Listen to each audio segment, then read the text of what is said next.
할렐루야. 오늘 수요 저녁 기도회를 나오신 여러분을 진심으로 축복합니다. 이 시간 우리를 찾아오신 하나님의 말씀에 은혜 받는 시간 되기를 소망합니다. 담임 목사님이 교사람 때문에 지금 출타 중이셔서 제가 오늘 이렇게 축복을 많이 받는 횡재를 했습니다. 바라보기는 우리 집사님 나중에 담임 목사님 오시면 한 번 더 해주시면 감사하겠습니다. 지금은 안 계시지만 사모님을 위해서도 한번 해주시면 감사하겠습니다. 지난 주일 저녁 저희는 칠병이어에 관한 말씀을 나눴습니다.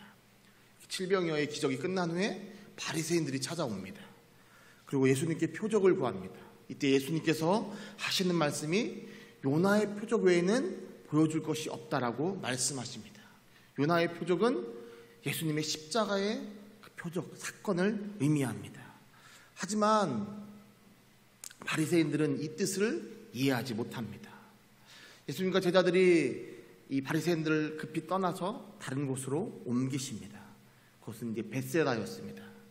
벳세다로 가는 그 길에 제자들에게 문제가 발생합니다. 어떤 문제냐면 바로 칠병이어의 기적을 마친 후에 남은 그 떡을 가져오지 않은 것입니다. 그 중에 떡 한 개만 가져왔습니다. 하지만 분명한 것은 이것은 제자들의 문제일 뿐 예수님의 문제가 아니라는 것입니다. 예수님은 그것을 문제로 여기지 않으셨습니다. 오히려 예수님은 제자들에게 떡과 상관이 없는 또 다른 경고의 메시지를 전해주십니다. 우리 본문 15절 말씀을 함께 읽겠습니다. 예수께서 경고하여 이르시되 삼가 바리새인들의 누룩과 헤롯의 누룩을 주의하라 하시니. 아멘. 여기에 보면 동사가 3개 쓰입니다. 경고하다, 삼가다, 주의하다. 이 동사가 3개 쓰입니다. 하지 말라, 이것을 뛰어넘는 절대 하지 말라라고 이런 의미로 쓰인 겁니다. 여러분, 왜 예수님께서 이렇게 강력하게 말씀하셨을까요? 왜냐하면 이 말 안에는 예수님의 숨은 의중이 담겨 있기 때문입니다. 여기서 나오는 바리새인들의 누룩과 또 헤롯의 누룩이 의미하는 것이 무엇일까요? 먼저 누룩이라는 것은 여러분 다 아시지만 밀가루 반죽에다가 넣으면 빵을 부풀어 오르게 만드는 것이 바로 그런 효모가 누룩입니다. 그래서 이 단어는 좋은 뜻으로 쓰일 때도 있고 나쁜 뜻으로 쓰일 때도 있습니다. 마태복음 13장 33절 말씀을 보면 이때는 좋은 뜻으로 사용됩니다. 우리 함께 마태복음 13장 33절 말씀을 함께 읽어보도록 하겠습니다. 또 비유로 말씀하시되 천국은 마치 여자가 가루 서말 속에다 갖다 넣어 전부 부풀게 한 누룩과 같으니라. 아멘. 맞습니다. 천국은 이 누룩처럼 말씀의 기쁨이 날마다 커지고 하나님이 베푸시는 그 은혜의 감격이 날마다 더욱 부풀어가는 그것이 바로 천국이기 때문에 우리는 바로 이 땅에서도 천국을 누릴 수 있는 것입니다. 이때 사용된 누룩은 좋은 의미로 사용되었습니다. 하지만 오늘 본문처럼 나쁜 의미로 쓰일 때가 있습니다.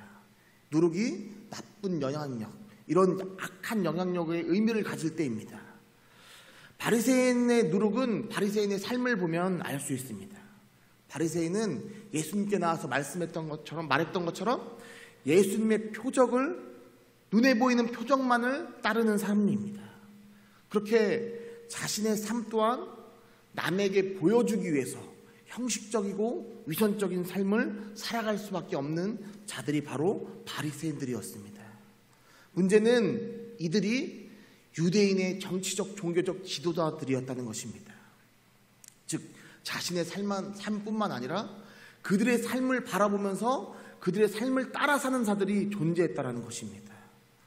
지금은 제자들이 아직 영향력을 끼치는 그런 자들은 아니었지만 이제 곧 영향력을 끼칠 자들이 될 거라는 것을 주님은 알고 계셨기 때문에 제자들에게 너희는 바리새인들의 누룩을 조심해라 라고 말씀해 주신 겁니다.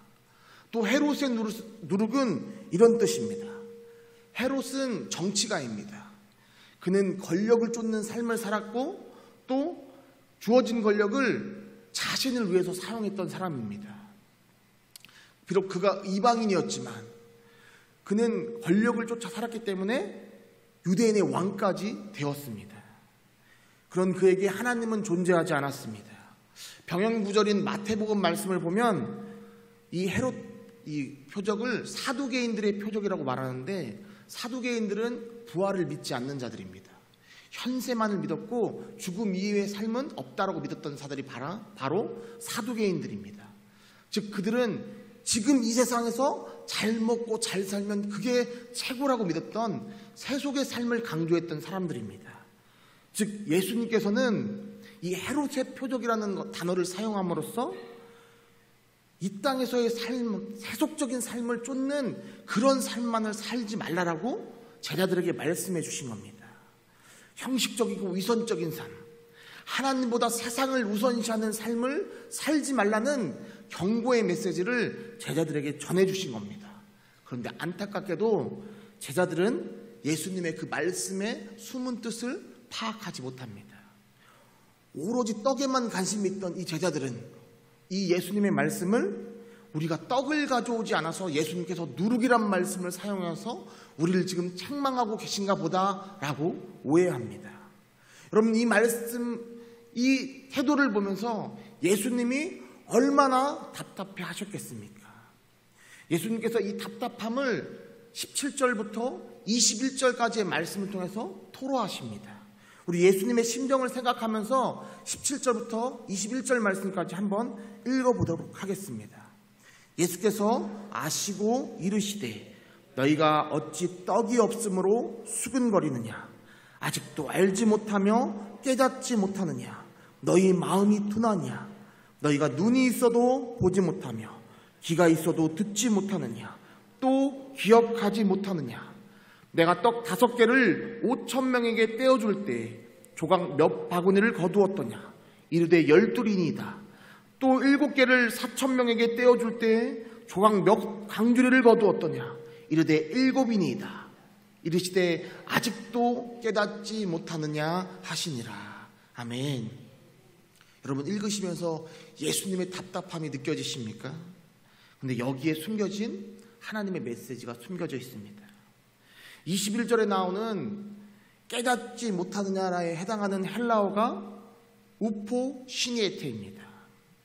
우포는 아니다라는 이런 부정의 뜻을 가지고 있고, 시니에테는 깨닫다라는 뜻을 가지고 있습니다. 그러니까 우포 시니에테를 직역하면 깨닫지 못하다라는 뜻입니다. 그런데 이 우포 시니에테의 속뜻을 무엇이냐면, 아직은 깨닫지 못했지만 때가 되면 언젠가는 깨닫게 될 것이다, 보게 될 것이다 라는 이런 의미, 희망의 메시지가 담겨 있는 것입니다. 예수님은 이 책망 중에서도 희망의 메시지를 전하십니다. 예를 들어 가끔 저희 집 아이들이 저에게 뭔가를 잘못했거나 아니면 갑작스럽게 저에게 이렇게 묻습니다. 아빠 나 안 사랑해? 이렇게 묻습니다. 그럼 아니 사랑하지, 엄청 사랑하지 라고 이렇게 대답하면서 속으로 이런 생각을 합니다. 야, 내가 널 얼마나 사랑하는데 말도 안 되는 걸 질문하고 있니? 라고 이렇게 생각합니다. 그러면서 네가 좀 더 커야지 깨닫지. 그럼 바로 예수님의 심정이 이와 같습니다. 여러분, 예수님은 우리를 절대 포기하지 아니하시는 분이십니다. 우리의 연약함을, 또 우리의 미련함을 너무나 잘 알고 계시는 그 주님은 우리를 여전히 사랑하십니다. 그래서 우리가 회개의 자리에 설 수 있도록 우리에게 오시어서 회개의 자리에 설 수 있도록 자비의 손길을 내어주시는 분이 바로 예수님이십니다. 우리 함께 베드로후서 3장 9절 말씀을 함께 읽겠습니다. 주의 약속은 어떤 이들이 더디다고 생각하는 것 같이 더딘 것이 아니라 오직 주께서는 너희를 대하여 오래 참으사 아무도 멸망하지 아니하고 다 회개하기에 이르기를 원하시느니라. 아멘. 이 베드로후서의 말씀처럼 주님은 우리에 대해서 오래 참으시는 분이십니다. 왜냐하면 우리가 멸망하지 않길 원하시기 때문입니다. 주님 앞에 나와서 회개하길 원하시기 때문입니다. 사랑하는 성도 여러분, 이 아버지의 사랑이 오늘 이 저녁 저와 여러분의 가슴에 가득하길 충만하길 간절히 소망합니다. 그래서 다시금 회개의 자리에 설 수 있기를 주님의 이름으로 간절히 축원합니다. 우리 주 은혜임을 우리 함께 찬양하시겠습니다. 주님은 우리의 상한 모든 마음을 보십니다. 주 나의 모습 보내, 주 나의 모습 보내, 상한 나의 마음 보시네. 주 나의 눈물 안에 홀로 울던 마음 아시네. 주 사랑 내게 있네, 주 사랑 내게 있네. 그 사랑이 날 채우네. 주네 내게 있네. 그네로 날 세우네. 세상 소망 다 사라져가도 주의 사랑인 끝이 없으니 살아가는 이 모든 순간이 주의 힘을 나는 믿네. 아멘. 계속해서 이어지는 말씀을 보면 벳세다의 맹인의 이야기가 나옵니다. 여러분, 이것은 다른 복음서에는 등장하지 않는 말씀입니다. 오직 이 마가복음에만 나오는 말씀입니다. 따라서 이 마가가 어떤 의도를 가지고 이 말씀을 기록한 것입니다. 그렇다면 이 마가는 왜 여기에 벳세다의 맹인을 고치시는 예수님을 기록해 놓았을까요? 원래 예수님은 한 번의 말씀으로 병도 고치시고 죽은 자도 살리시는 분이십니다. 귀신도 쫓아내시는 분이십니다. 그런데 왜 벳세다 맹인에게는 두 번의 안수를 하실까요? 우리 함께 그 말씀을 살펴보도록 하겠습니다. 22절 말씀을 보면 이제 예수님을 경험한 자들이 자신만의 안위를 위해서가 아니라 이웃의 고충을 함께 나누는 그런 모습을 볼 수 있습니다. 그래서 예수님이 벳세다에 도착하시자 맹인을 예수님 앞에 데리고 나옵니다. 그리고 손을 대사 병을 고쳐주시기를 원합니다. 여러분, 사람들의 손에 이끌려 나온 이 맹인을 예수님은 그 자리가 아닌 맹인의 손을 잡고 마을 밖 따로 한적한 곳으로 데리고 가십니다. 우리 23절 말씀을 함께 읽겠습니다. 예수께서 맹인의 손을 붙잡으시고 마을 밖으로 데리고 나가사 눈에 침을 뱉으시며 그에게 안수하시고 무엇이 보이느냐 물으시니. 아멘. 여러분, 지난주 수요일날 7장 31절 말씀부터의 그 말씀을 나눴는데요. 그때 나온 인물이 김없고 말 더듬는 자였습니다. 여러분, 이 말씀과 굉장히 비슷합니다. 그때도 예수님이 무리로부터 그를 데리고 나옵니다. 그렇게 하신 이유는 하나님만 의지해라, 너는 혼자가 아니다, 내가 너와 함께 할 거다라는 메시지를 주시는 것입니다. 그리고 그때 당시 직접 아픈 귀와 혀에다가 직접 손을 대십니다.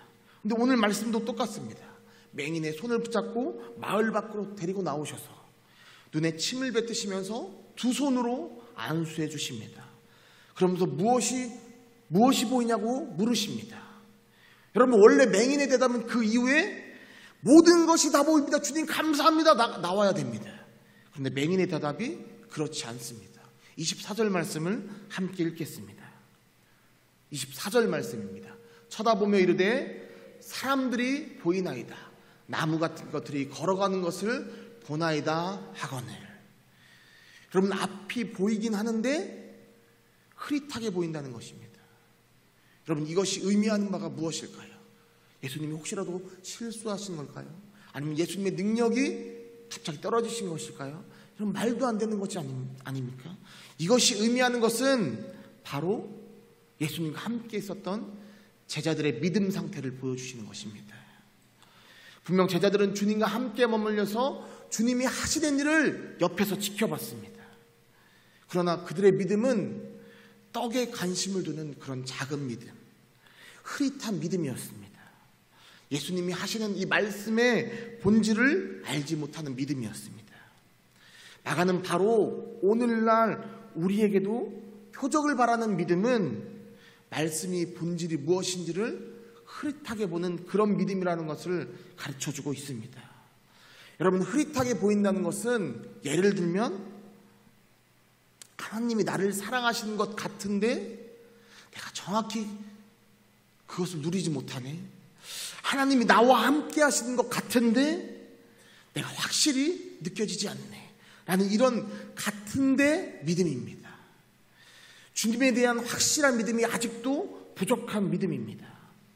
하지만 앞서 말씀드렸듯이 주님은 절대 우리를 포기하지 않으십니다. 우리가 하나님을 떠나지 않는다면 우리가 명확히 볼 수 있을 때까지 끝까지 역사하시는 분이신 줄 믿으시기 바랍니다. 이처럼 벳세다 맹인에게도 예수님은 다시 안수하십니다. 우리 25절 말씀을 함께 읽겠습니다. 이에 그 눈에 다시 안수하심에 그가 주목하여 보더니 나아서 모든 것을 밝히 보는지라. 아멘. 그렇습니다. 주님이 다시 안수해 주시니 맹인이 주목하여 봅니다. 그리고 모든 것을 밝히 보게 되었습니다. 사랑하는 성도 여러분, 주님은 여기에서 2번의 안수를 하십니다. 그러나 여기서 숫자가 중요한 것이 아닙니다. 주님은 우리를 위해서 3번, 4번, 아니 그 이상도 역사하는 분이시라는 것입니다. 우리가 온전히 주님만 주목하여 볼 수 있도록 그분의 사랑을 우리에게 부어주시는 분이 바로 우리가 믿는 하나님이십니다. 그리고 완전하신 하나님께서는 모든 사람이 볼 수 있게 하시기 위해서 그분의 사랑을 확증해 주셨습니다. 그것이 바로 십자가의 사랑입니다. 십자가의 사랑은 우리로 하여금 같은데 믿음에서 하나님이 나를 사랑하신다, 하나님이 나와 함께 하신다 라는 이런 하신다의 믿음으로 변화시켜 주십니다. 우리의 보이지 않는 눈을, 흐릿하게 보이는 이 눈을 밝히 볼 수 있게 하시는 분이 바로 십자가에서 죽으신 예수님임을 믿으시기 바랍니다. 우리나라에 무려 26살에 이런 어린 나이에 대학교 총장이 된 인물이 있습니다. 대학교 교수가 아니고 대학교 총장이 된 인물입니다. 최영환이라는 분입니다. 바로 여러분 이 책을 쓴 저자인데요.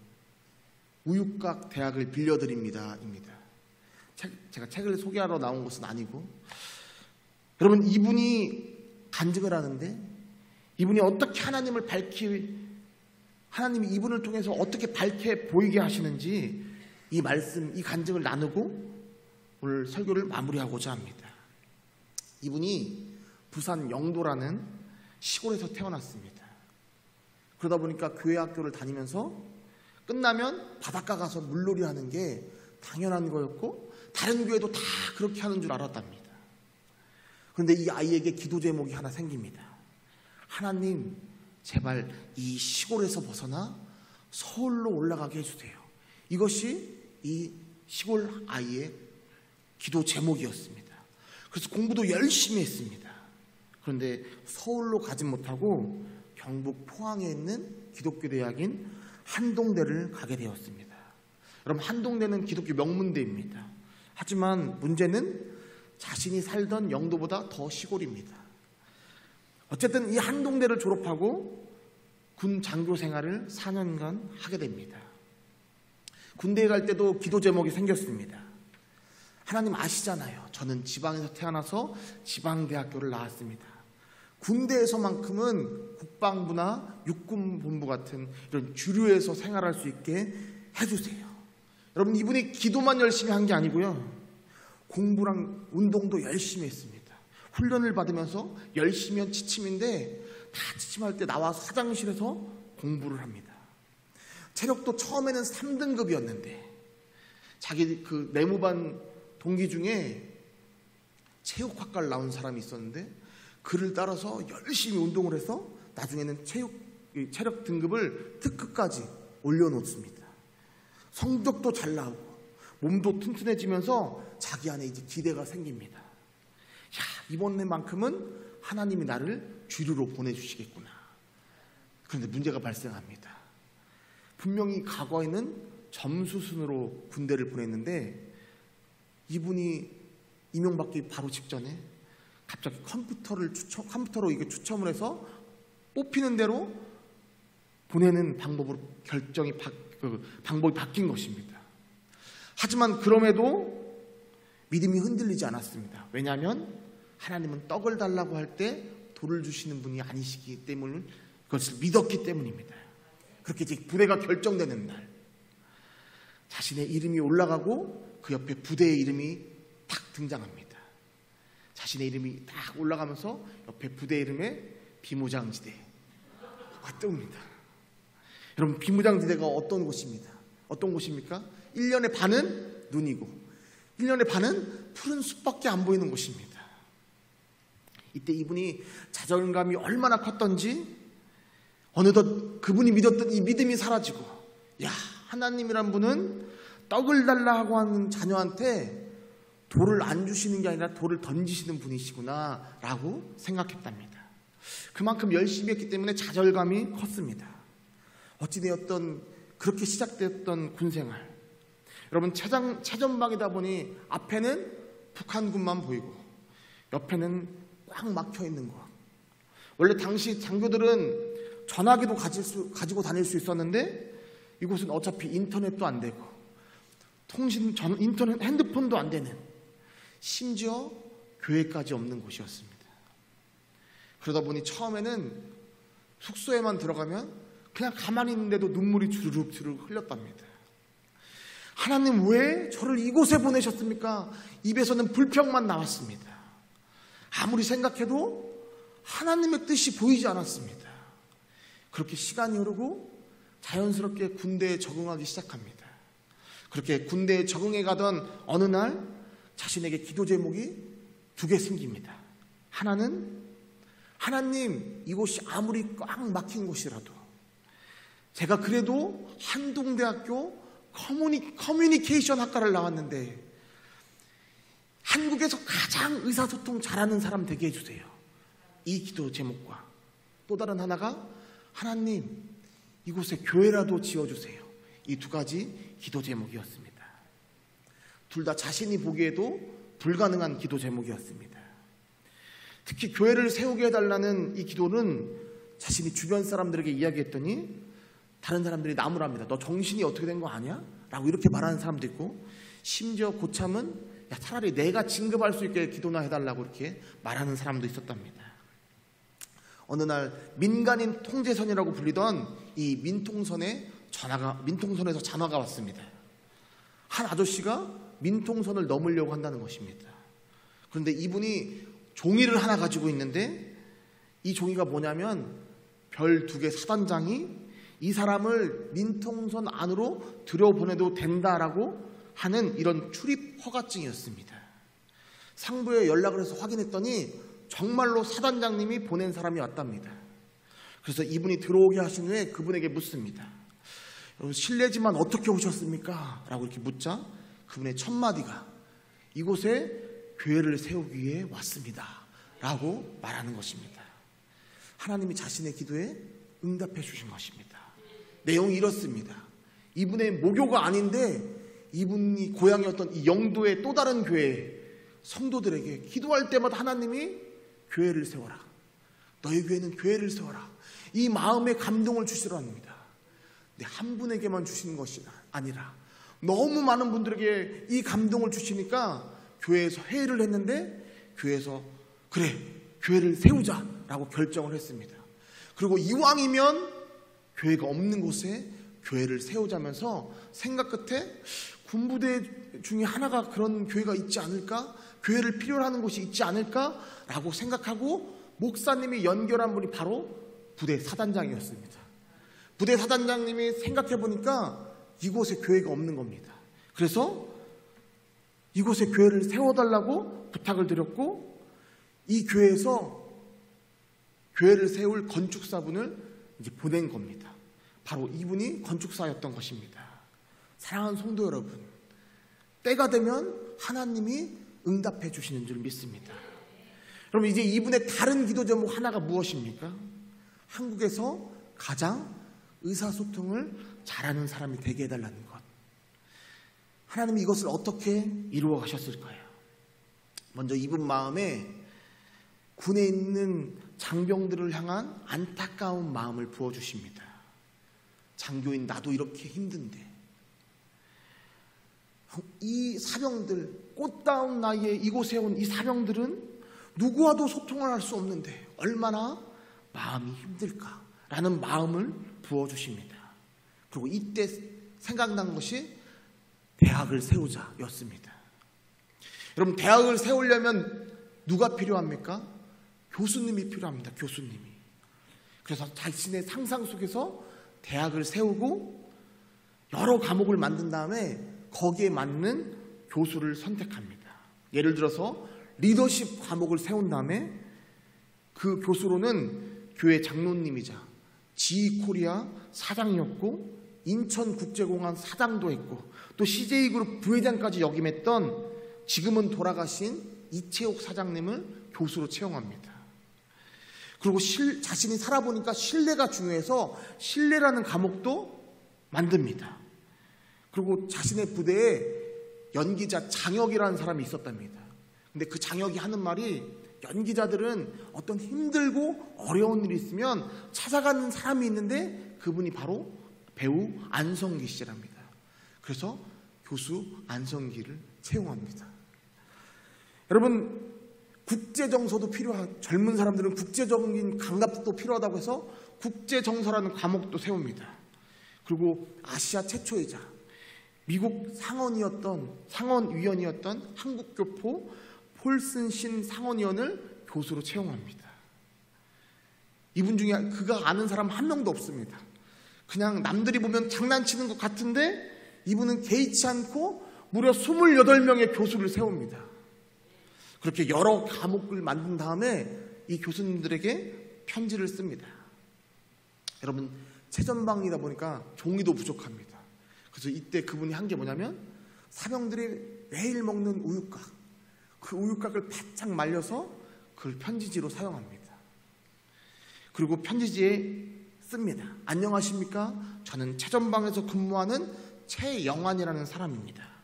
여기는 인터넷도 안 되고 핸드폰도 안 되는 세상과 단절된 곳입니다. 하지만 저는 당신과 또 이곳에 있는 많은 장병들이 당신을 통해서 세상을 배우길 원하는 사람입니다. 이 열정 있는 청년이 만든 이 가상의 대학, 우육각 대학의 교수님이 되어주세요.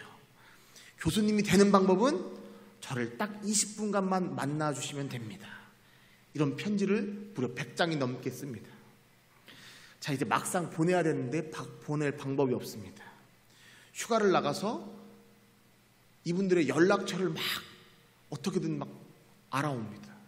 근데 아무리 생각해도 회사로 보내면 비서실에서 보고 버릴 것 같은 기분이 듭니다. 그래서 기도를 하는 와중에 마음속에 보내지 마 하는 마음이 들더랍니다.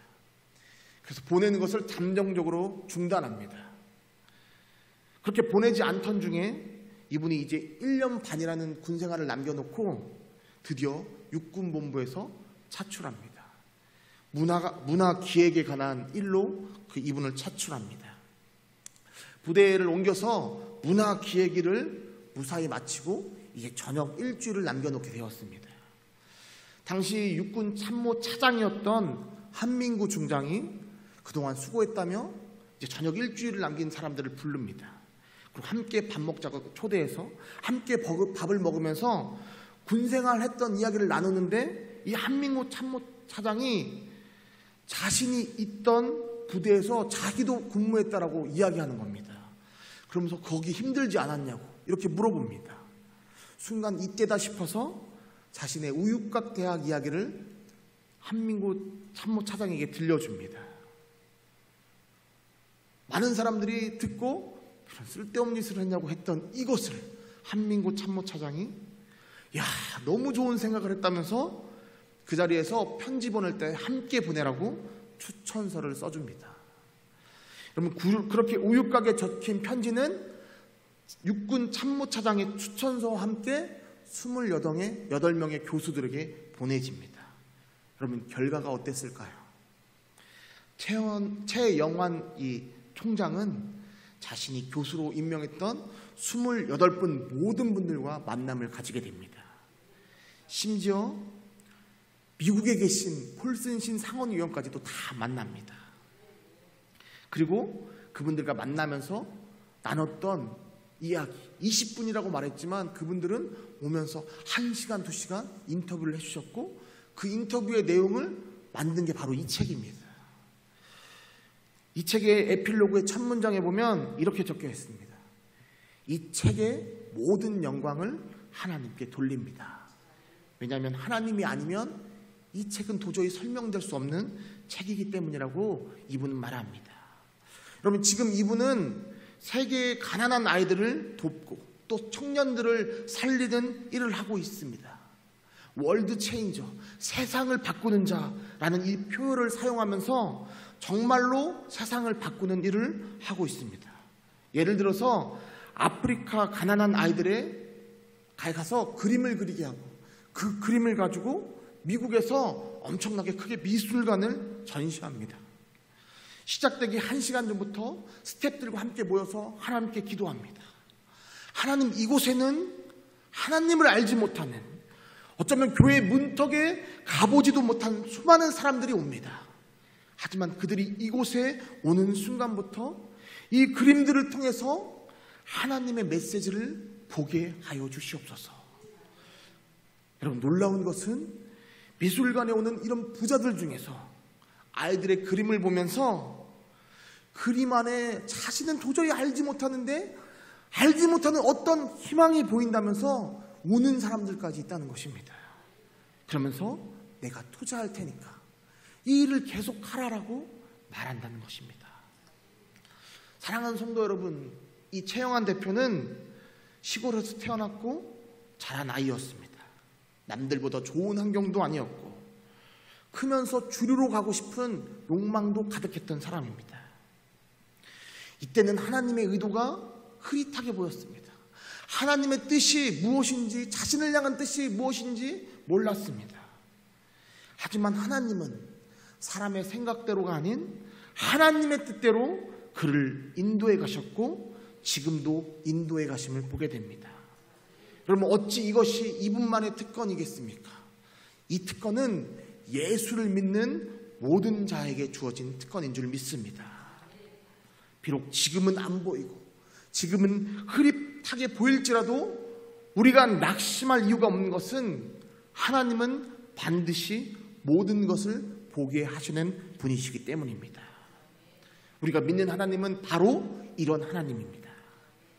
바라옵기는 우리 모두가 오직 주님만을 의지하며 말씀의 본질을 깨달아 누리는 삶을 살아가길 간절히 축원합니다. 완전하신 하나님은 불완전한 우리를 끝까지 인도하시는 분이십니다. 여러분, 두려워하지 마시고 보게 하시는 그 주님을 의지하며 담대한 마음으로 믿음의 전진을 이뤄나가시길 주님의 이름으로 간절히 축원합니다.